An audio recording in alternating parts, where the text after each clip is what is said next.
Oke. Selamat siang Bapak Ibu guru hebat yang ada di sekolah kita SD Negeri 06832. Salam sejahtera dan salam bahagia buat kita. Yang saya hormati Bapak Kepala Sekolah dan rekan-rekan guru. Terima kasih untuk kehadirannya, meluangkan waktunya mendengarkan presentasi dari saya, yaitu pengimbasan budaya positif yang akan kita tanamkan kepada anak didik kita di sekolah kita yang tercinta ini. Oke, kira-kira Bapak Ibu semua masih sabar ya menunggu makan siang? Masih ya?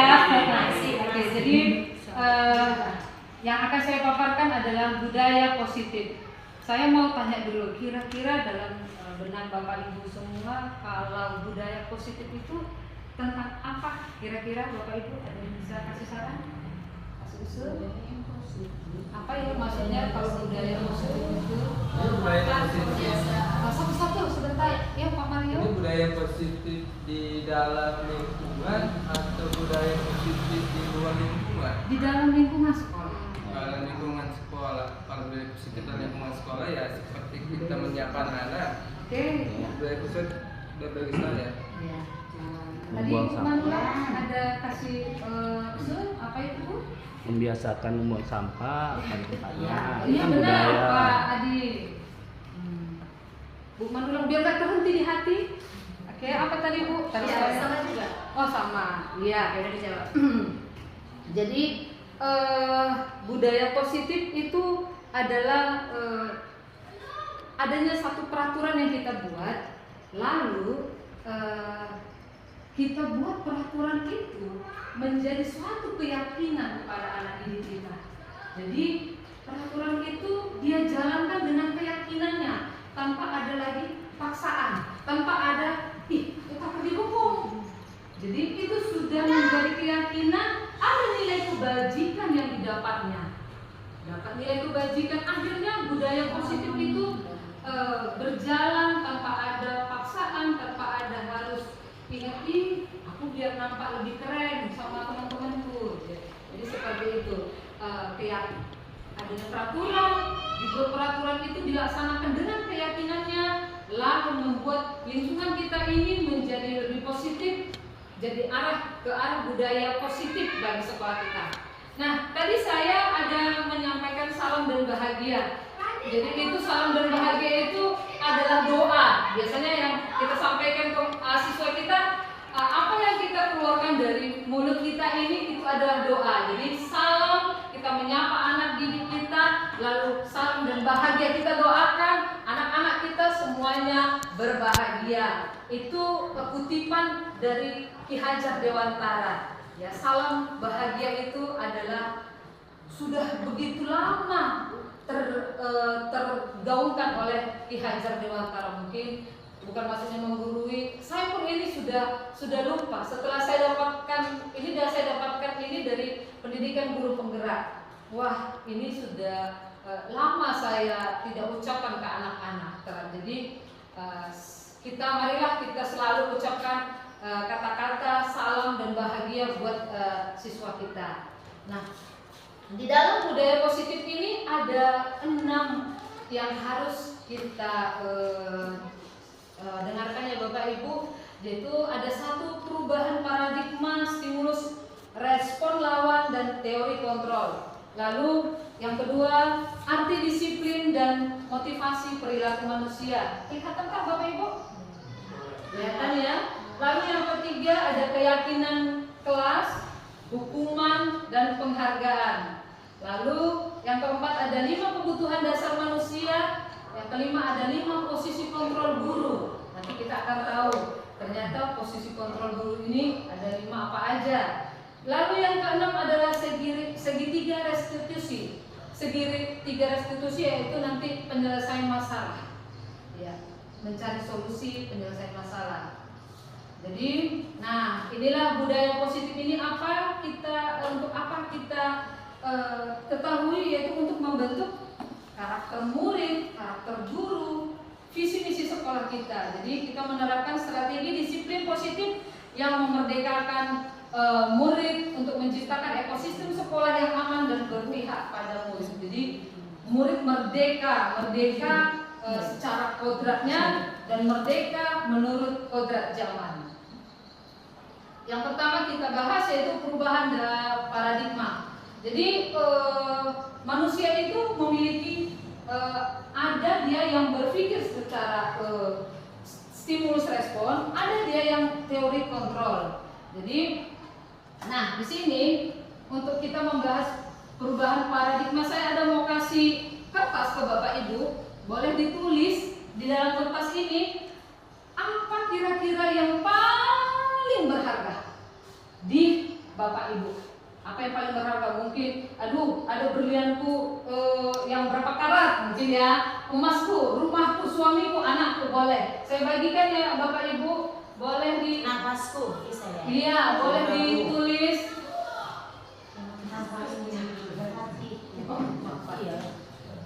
Nah, siap-siap ada temannya nanti untuk saling ini, ada temannya yang berusaha merebut. Ditulis namanya. Nggak bisa Pak. Hanya Bapak tuliskan apa menurut Bapak kira-kira yang paling berharga. Dah. Oke. Lalu setelah ditulis tutup, kepalkan dalam tangan Ibu. Nah, Pak Mario kepal ya Pak Mario. Ibu Ana kepal. Lalu Pak Adi kepal, Bu Ginting kepal, nanti gantian. Oke, sebelahnya mencoba buka kepalan tangan teman kita ini. Coba buka, apakah dikasih ataukah Bapak Ibu mempertahankan kepalanya? Si teman Bapak apa ya?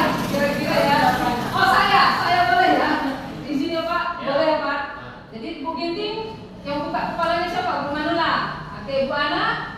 Pak Amir, baiknya Pak Amir. Pak Amir lepaskan dulu kertasnya. Jadi membuka kepalanya Bu Ana ya.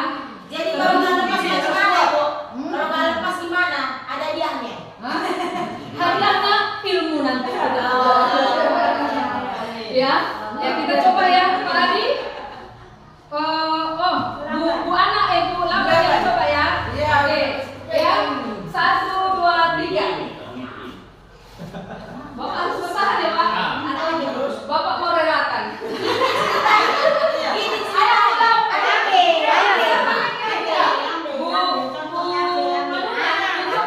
Ayo Pak.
Diambil oleh Pak Adi. Kalau ibu-ibu yang lain berhasil.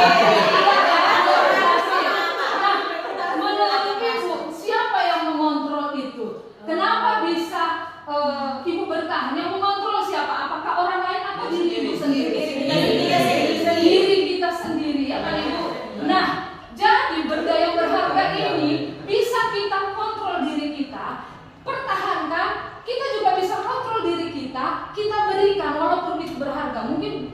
bagi orang lain. iya. Jadi ya,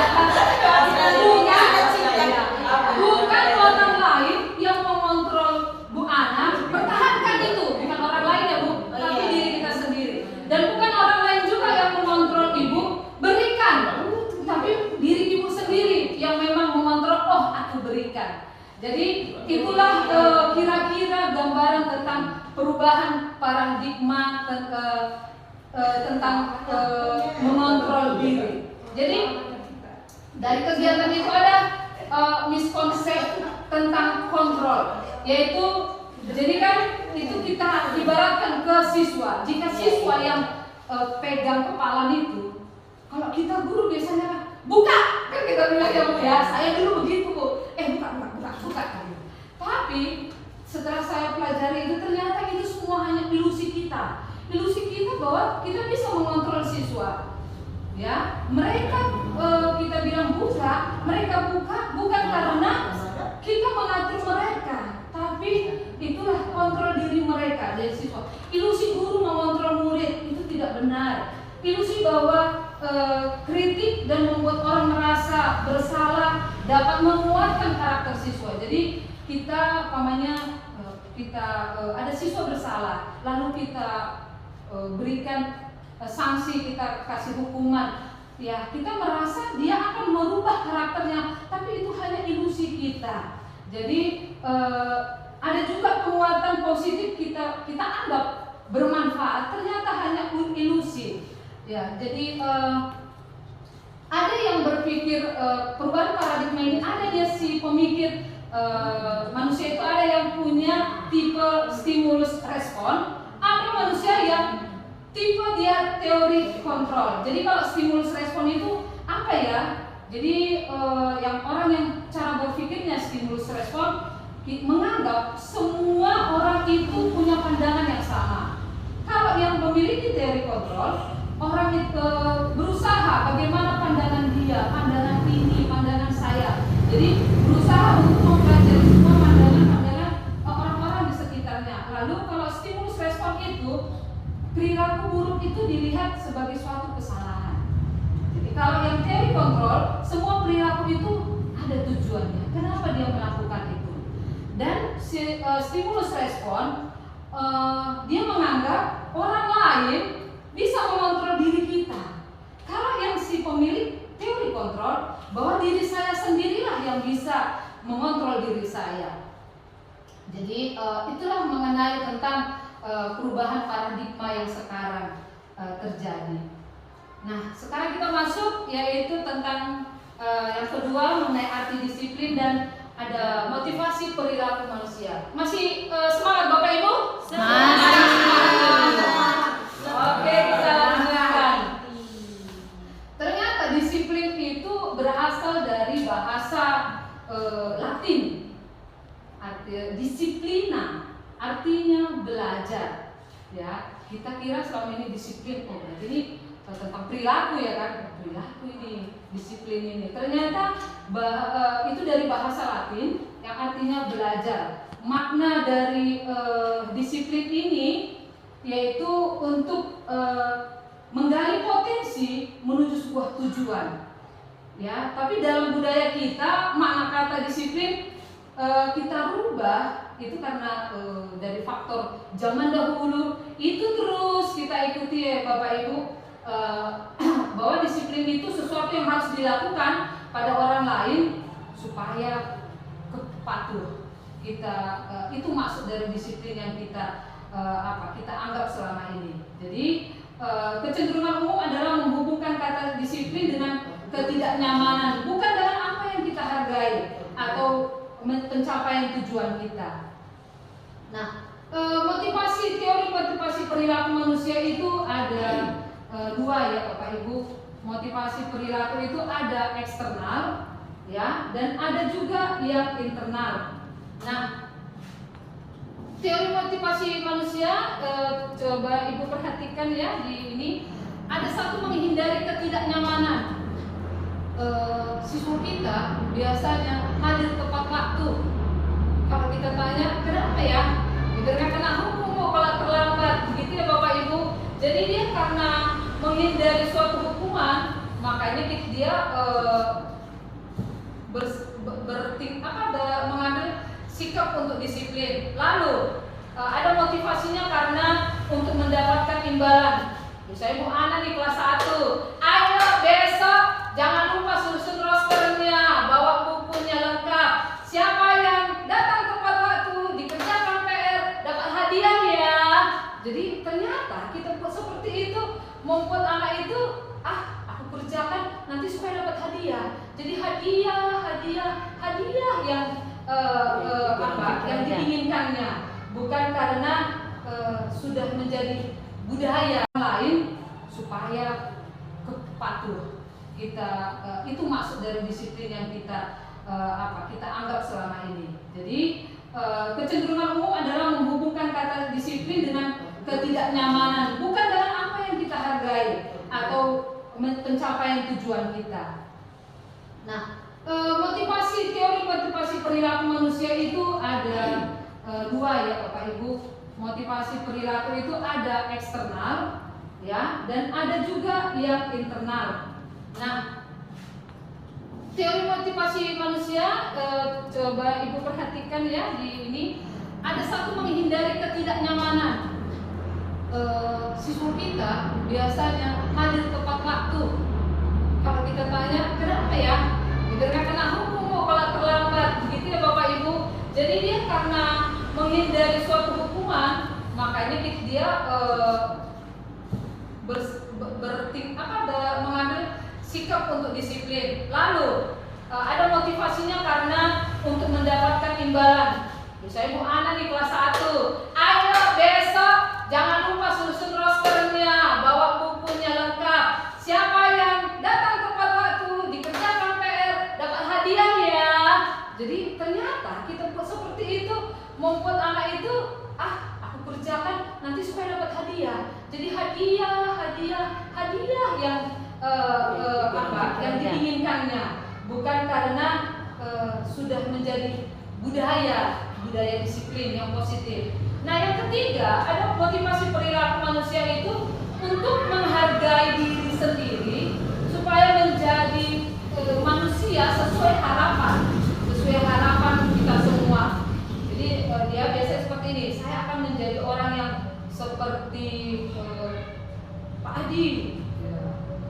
Bila saya nanti melakukannya, saya nanti jadi guru kesenangan, guru pujaan hati semua murid-muridnya. Jadi memang sudah itulah motivasi dari dalam dirinya. Jadi yang internal inilah, yang dari dalam diri inilah yang mau kita gali ke anak-anak kita, supaya dia melakukan budaya positif ini dari dalam dirinya, unsur intrinsik dari dalam diri anak-anak kita. Jadi kalau motivasi yang tadi supaya dihukum, supaya dapat imbalan, itu udah motivasi eksternal. Oke, ini ada lagi dari kutipan dari Ki Hajar Dewantara, ada di mana ada kemerdekaan, disitulah harus ada disiplin yang kuat. Merdeka itu artinya tidak terlepas dari perintah, akan tetapi juga cakap untuk memerintah diri sendiri. Jadi merdeka dia karena ada itu tadi unsur intrinsik dari dalam dirinya tadi, sudah cakap dia. Cakap bukan cakap ganteng ya, cantik gitu ya Bapak Ibu. Cakap itu udah mampu dia memerintah dirinya sendiri untuk melakukan budaya positif tadi.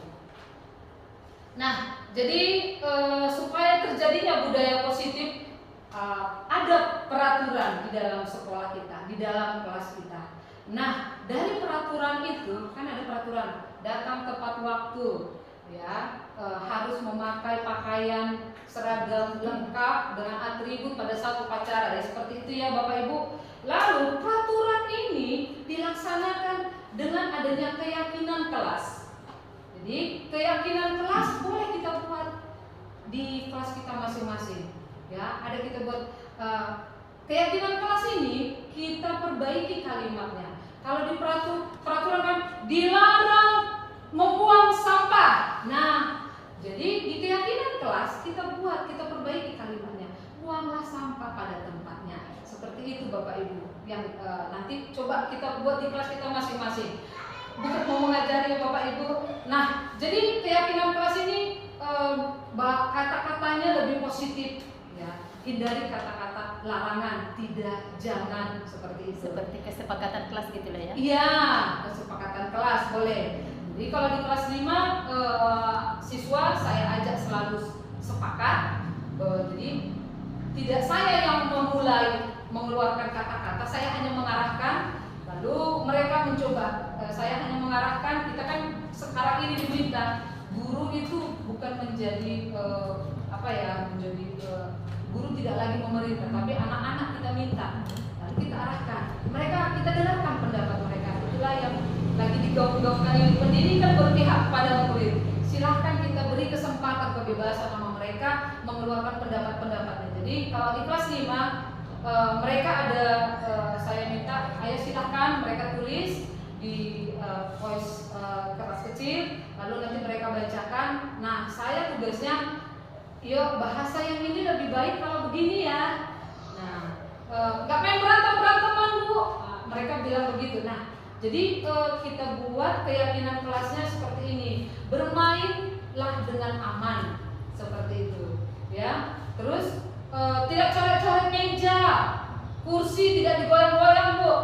Kita buatlah keyakinan kelasnya menjadi memelihara fasilitas sekolah. Jadi seperti itu. Nah, kalau keyakinan kelas ini sudah terlaksana, jadi lingkungan kita ini lebih positif. Lingkungan kita lebih positif. Akhirnya budaya positif itu tadi, ya, budaya positif itu akan berjalan dengan sendirinya. Enggak merepet-merepet lagi kita pagi-pagi ya Pak Maria. Pak Maria dulu lagi nggak konsentrasi sepertinya. Sebentar Pak, nanti kita ada makan siang. Oke. Nah, jadi tercipta budaya positif itu. Saya pun di kelas sudah agak berkurang momen-momennya ke anak dari belajar ini tadi. Oke, yang ketiga ada keyakinan kelas, hukuman dan penghargaan. Jadi ada pertanyaan, mengapa tidak peraturan aja? Mengapa harus keyakinan kelas? Kan udah ada peraturannya, kenapa harus kita rubah menjadi keyakinan kelas? Itu tadi Bu, peraturan itu dijalankannya dari bagaimana kita memunculkan unsur intrinsik dari dalam dirinya, menjadi itu sebuah keyakinan dalam hatinya, ya. Padahal kita udah ada buat nih peraturan di kelas kita, ada juga peraturan pengendara wajib pakai helm. Nah itu ya. Pas COVID kemarin kita harus 3M, pakai masker, mencuci tangan, menjaga jarak itu udah ada peraturannya. Tapi itu tadi, jadi peraturan itu kita jalankan harus dengan udah adanya kesadaran, ya. Jadi keyakinan kelas ini untuk membentuk budaya positif yang akan kita alami di sekolah. Jadi keyakinan kelas kita harus atas dasar kesepakatan bersama. Jadi keyakinan kelas membuat siswa kita ini, kita guru memotivasi dari dalam. Siswa kita akan tergerak, bersemangat menjalankan keyakinannya daripada sekedar mengikuti rangkaian biar aku nampak jadi siswa yang baik gitu, biar saya kelihatan jadi siswa karena kan saya juara 1, wah aku ikutilah ini biar kelihatan saya juara di akademis, aku juara juga di karakter. Jadi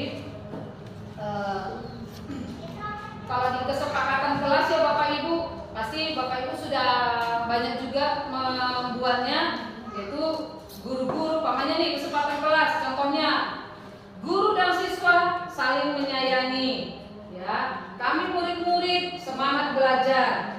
Kami murid yang peduli dengan teman. Jadi ini harus terus kita ingatkan ke anak-anak sebelum kita masuk pembelajaran.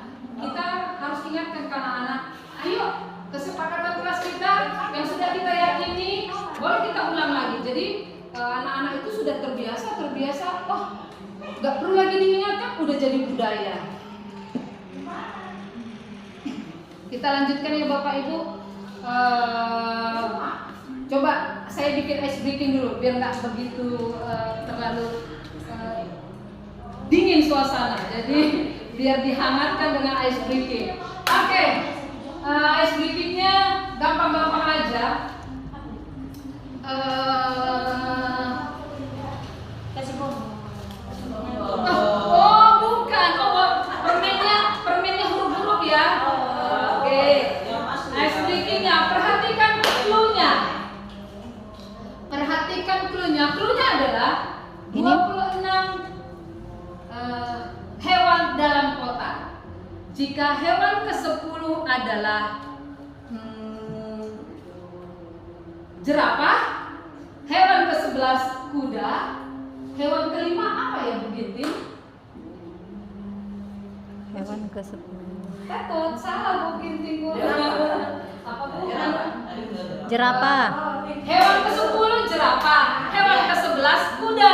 Kalau hewan ke-5 apa kira-kira? Zebra. Kan ini. Zebra. Ada 26 nama hewan dalam suatu kandang. Hewan ke-10 jerapah, hewan ke-11 kuda, hewan ke-5 apa ya Bu Manula? Entok. Ada yang lain? Ada yang lain? Entok. Elang. Kok elang burungnya? Hurufnya E. Saya buat biar agak konsentrasi kembali. 26. Argentina ada berapa Bapak Ibu? 26. Oke, sudah. Mantap. Saya nggak tahu buat ice breaking ini. Ternyata medsos kita ini bermanfaat buat kita. Jadi saya buat ice breaking di kelas. Saya lihat dari medsos, ada yang dari TikTok atau Instagram. Jadi itu media-media banyak kita dapatkan. Boleh kita ATM kan, ambil ya kan, tiru modifikasi. Jadi kita praktekkan di kelas. Oke, jadi peraturan tadi udah ada saya buatkan ya Bu. Contoh peraturan itu bagaimana? Pelan ya Bu. Kalau peraturan kan selalu kembalikan buku ke tempatnya. Jadi kita buat kata positifnya menjadi keyakinan kelas. Jadi keyakinan kelasnya adalah tanggung jawab, ada nilai kebajikan yang didapat. Nilai kebajikannya yaitu tadi tanggung jawab. Nah, dilarang mengganggu orang lain, kita buat peraturan. Apa sih keyakinan dan nilai kebajikan yang didapat? Itu menghormati orang lain dan diri sendiri. Terus ada peraturan kita buat hadir 15 menit sebelum pembelajaran dimulai. Itu tadi masuk apa? Kayak nilai kebajikannya kita lihat apa? Yaitu menghormati orang lain. Di sekolah juga kita larang ya, anak-anak dilarang menggunakan narkoba. Ada kayak saya rasa di peraturan sekolah kita ya Bapak Ibu. Apa tujuan, apa keyakinan kelasnya? Nilai kebajikan yang didapat apa? Yaitu untuk kesehatan diri kita sendiri, ya. Jadi peraturan-peraturan, mari kita buat kalimat positifnya untuk menjadi keyakinan. Kita dapatkan ada nilai kebajikan dari semua peraturan yang kita buat. Nah, biasanya jika siswa kita melanggar peraturan, ini saya dulu pas masih jadi murid, kalau nggak kerjakan PR, mencatat di buku sampai berapa halaman. Masih Ibu dulu merasakan nggak itu ya? Merasakan ya Bu. Terus itu kira-kira menurut Ibu hukuman atau konsekuensi? Hukuman ya Pak ya. Terus lari mengelilingi lapangan basket karena terlambat hadir di sekolah.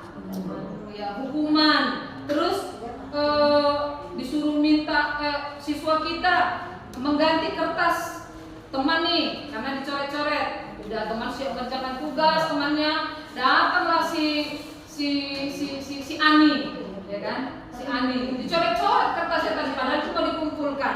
Jadi datang si Ani harus diganti. Kira-kira itu hukuman atau konsekuensi? Konsekuensi. konsekuensi karena dia melakukan ya konsekuensi ya Pak. Pada saat pelajaran PJOK,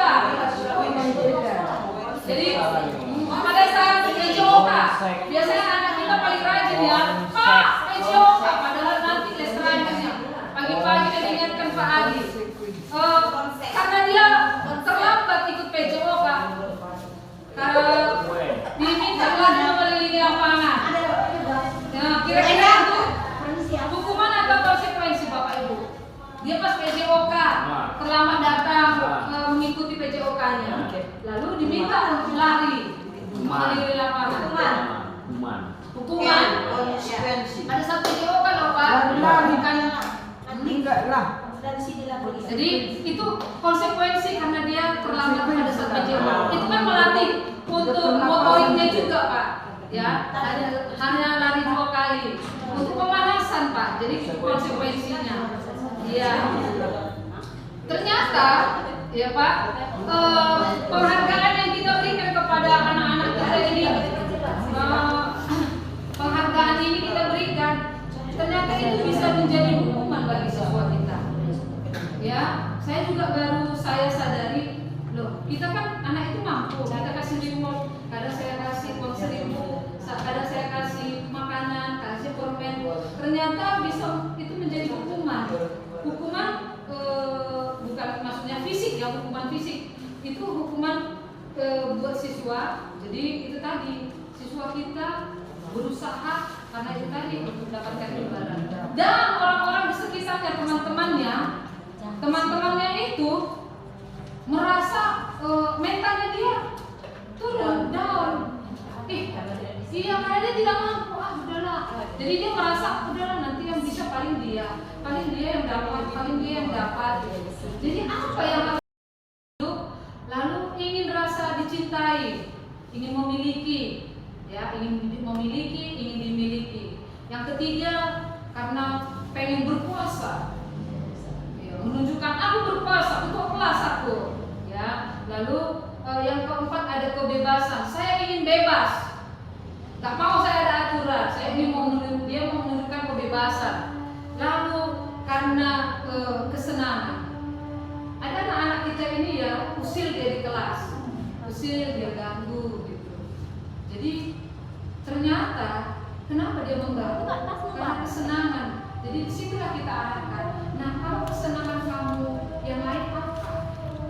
Senang main bola, oke nanti setelah selesai pulang dari rumah, pulang sekolah, minta sama mama kita ada kegiatan apa?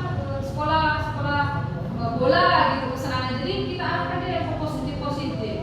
Jadi anak-anak itu melakukan suatu tindakan atau melakukan peraturan, ternyata ada inilah dia 5 kebutuhan dasar yang mau dia ambil, mau dimilikinya. Terus ada yang kelima, 5 posisi kontrol guru. Jadi posisi kontrol guru ini ada 1 dia penghukum, 2 pembuat orang merasa bersalah, 3 posisi kontrol guru sebagai teman, lalu yang keempat pemantau, yang kelima manajer. Nah, jadi kalau posisi kontrol guru penghukum sebelum-sebelumnya saya pasti dalam posisi ini. Ya, sebelum saya mengikuti pendidikan guru penggerak, jika ada anak melakukan kesalahan, langsung tanpa ada kita tanya-tanya, itulah kenapa kamu gak udah, kamu bersihkan kamar mandi. Nah, kita biasanya langsung begitu ya. Kenapa gak kerjakan PR-nya? Oke, yang tidak kerjakan PR silakan kutip sampah, berdiri selama pelajaran ibu ya. Itulah posisi kita sebagai penghukum. Lalu pembuat orang merasa bersalah, itu seperti ini. Guru berkata, namanya, ayolah nak, kerjakanlah.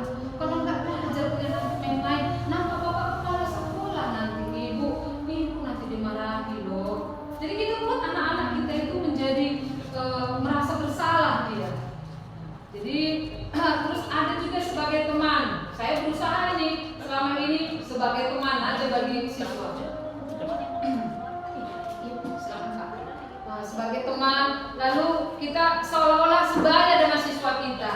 Terus ada juga pemantau. Ibu udah perhatikan ini ya, dari kemarin kamu aja selalu yang ribut kalau barisan. Itu biasanya guru yang pemantau ya kan. Coki, semangat engkau senam kayak gitu, Coki main-main. Nah, terus sekarang pun kamu begitu. Nah, ini tipe-tipe guru yang pemantau. Yang terakhir adalah sebagai manajer. Ternyata kita diminta sebagai posisi manajer. Sebaiknya guru itu sebagai posisi manajer di dalam sekolah. Jadi kalau ada anak-anak melakukan kesalahan, sebagai manajer itu dia melakukan dulu, mengajukan pertanyaan-pertanyaan. Apa yang kita yakin, apa yang bisa kamu kerjakan, itulah selalu yang ditanya dulu.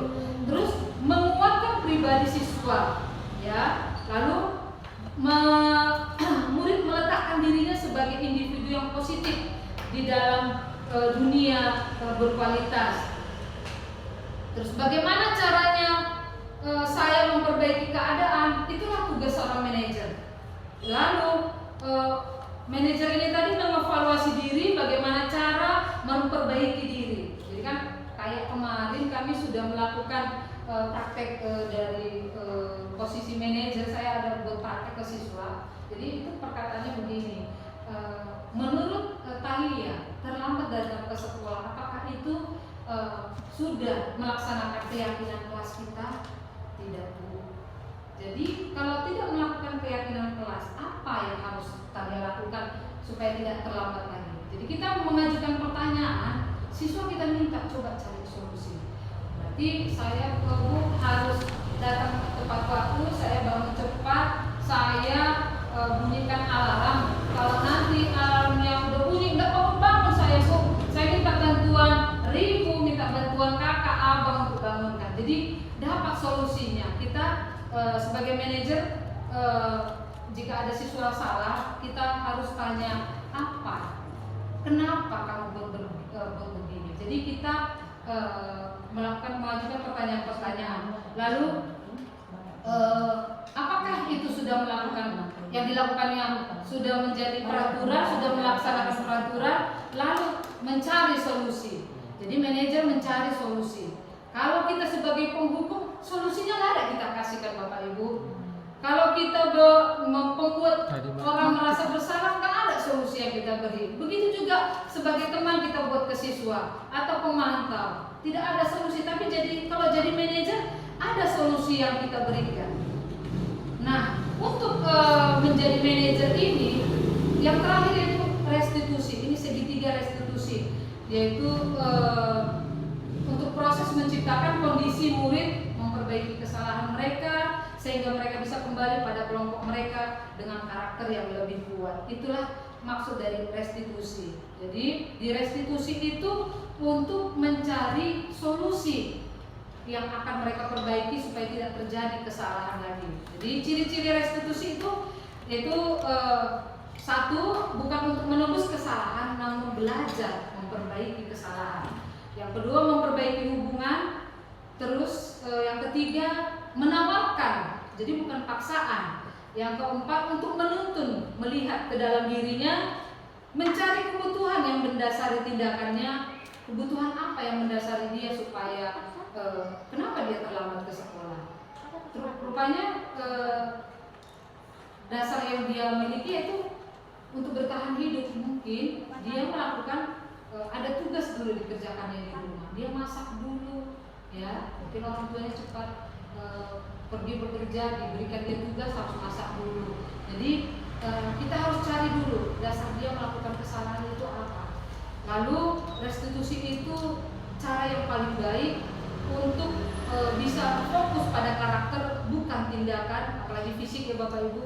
Lalu fokus pada solusi, dan yang terakhir restitusi itu untuk mengembalikan murid yang berbuat salah kepada kelompoknya. Jadi kalau dia sudah berbuat salah, kita nggak boleh pisahkan dia dari teman-temannya. Jadi kalau kita buat kamu di sana sampai jam pelajaran berakhir, berarti dia terpisah dari kelompoknya. Jadi tugas kita adalah kembalikanlah dia pada kelompoknya. Segitiga restitusi itu ada namanya validasi tindakan yang salah. Pada saat menyelesaikan masalah kita ajak, kita panggil, jadi kita validasi tindakan yang salah. kita menstabilkan identitasnya dulu. Ya, kita tanya apa kesalahan yang sudah kamu lakukan. Jadi dengan kesadaran dirinya, oh Bu, iya tadi saya makan saat lagi belajar. Nah, baru kita validasi tindakan yang salah itu. Menurut kamu, makan saat belajar sudah sesuai dengan keyakinan kelas kita? Baru dia jawab, enggak Bu, salah Bu, saya melanggar. Kalau begitu, ya kita tanyakan keyakinannya. Kalau kamu sudah melanggar, apa yang harus kamu lakukan? Saya tidak mengulanginya lagi. Dengan cara apa? Ya Bu, saya makan pada saat jam istirahat. Supaya seperti itu. Nah, kapan kamu akan mulai memperbaiki kesalahan ini? Dia jawab, ya Bu, saya mulai hari ini. Kita yakinkan, yakin hari ini bisa dilaksanakan? Dia jawab, bisa Bu.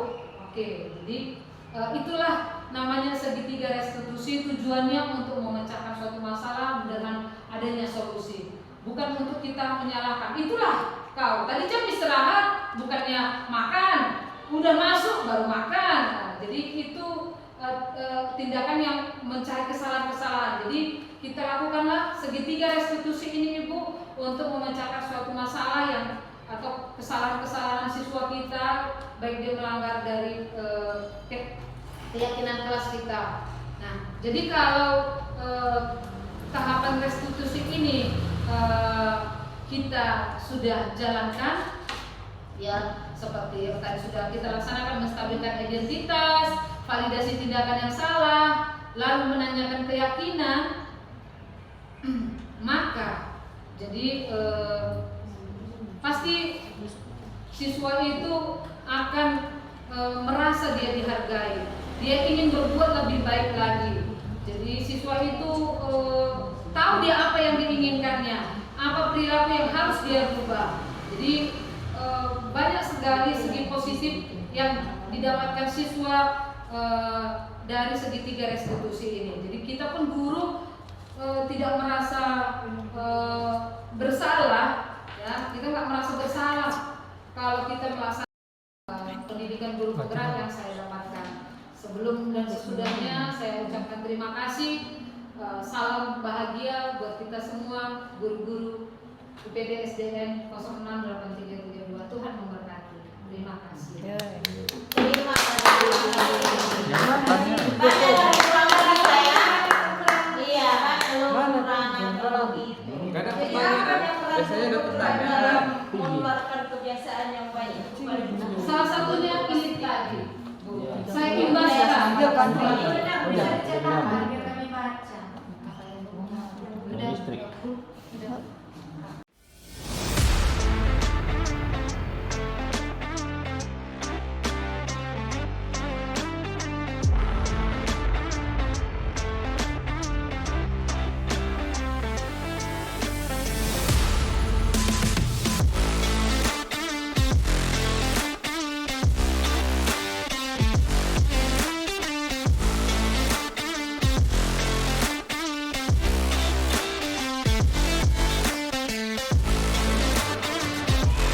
Oke, satu kalimat aja masing-masing. Nanti kita simpulkan keyakinan kelas yang kita sepakati bersama. Ya, buatlah masing-masing satu keyakinan kelas. Tadi Bu kasih contoh, kita bersikap baik dan jujur. Satu kalimat aja. Keyakinan kelas nggak perlu kata-katanya terlalu panjang. Ya.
Yang pertama menyebutkan keyakinan kelas yang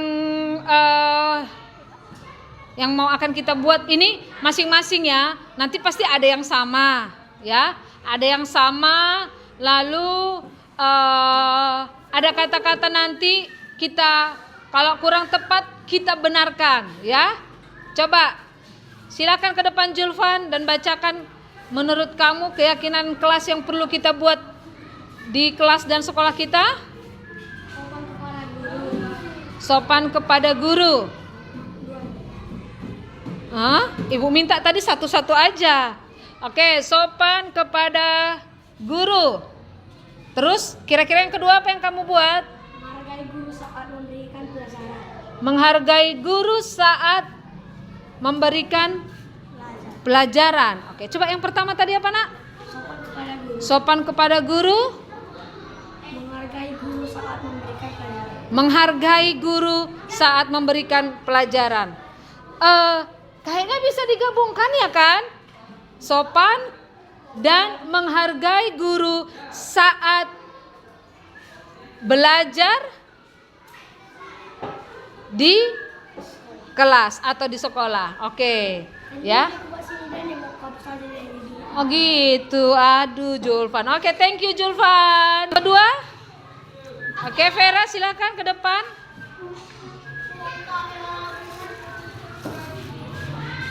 Coba dibacakan Vera. Apa, Nak? Selalu mengerjakan PR. Coba kita tampung ya. Yang sudah coba ditempelkan di sini, Nak. Yang sudah bacakan tolong ditempelkan. Oke, Julfan juga. Tolong tempelkan Julfan. Ya. Diulang Vera, menurut kamu apa? Selalu mengerjakan PR. Oke, kita silakan Alfi, setelah itu Putra.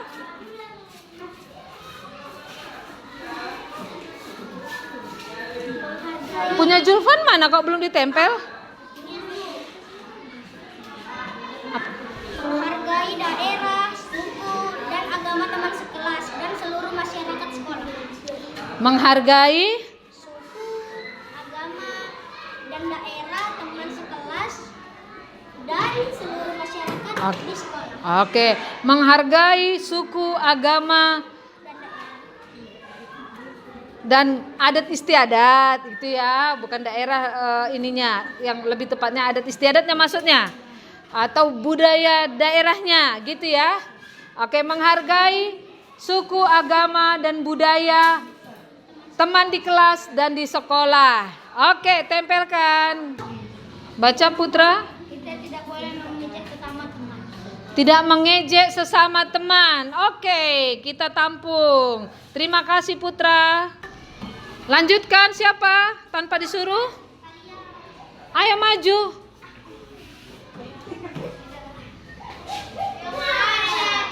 Ayo, harus percaya diri. Bacakan Timothy. Berperilaku baik, sopan dan jujur dan menghormati guru di sekolah. Berperilaku baik, sopan, jujur, dan menghormati guru di sekolah. Oke, kita tampung. Teman kepada sesama teman di sekolah. Tidak berantem. Berteman kepada sesama teman sekolah. Tidak berantem dan berteman dengan siapa saja di sekolah. Gitu maksudnya? Oke. Apa? Melaksanakan piket. Melaksanakan piket. Oke, cukup satu. Perilaku yang sopan dan disiplin. Berperilaku sopan dan disiplin. Oke. Silahkan. Apa yang kamu tulis? Kerukunan dan jangan ada tindakan kekerasan. Kerukunan. Dan jangan ada tindakan kekerasan. Oke, rukun dan tidak boleh ada kekerasan. Oke, bagus. Menghargai guru. Menghargai, patuh.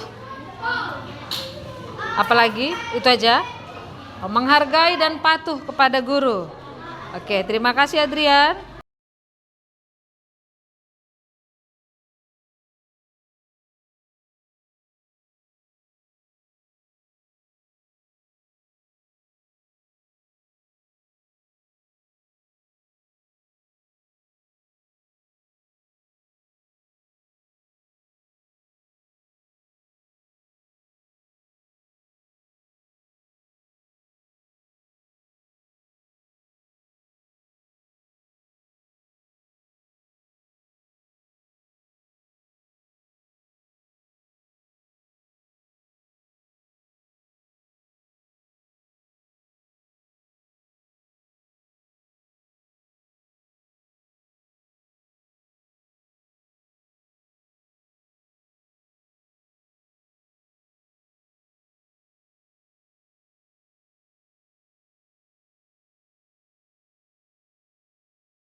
Masih dengan lawan kata.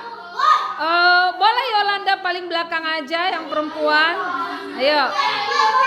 Ya. Sudah? Konsentrasi. Konsentrasi dimulai. Jalan. Siapa salah? Siapa salah? Kelompok 2. Oke. Bergerak. Kanan. Kanan. Kiri. Mundur. Maju. Mundur. Maju. Mundur. Maju. Lompat. Lompat. Jongkok dong.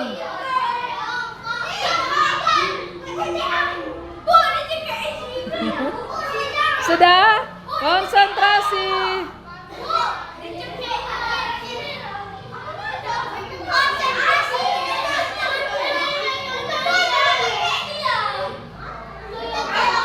Duduk. Geleng kanan. Geleng kanan.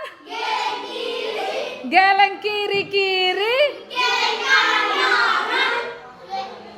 Maju-maju mundur.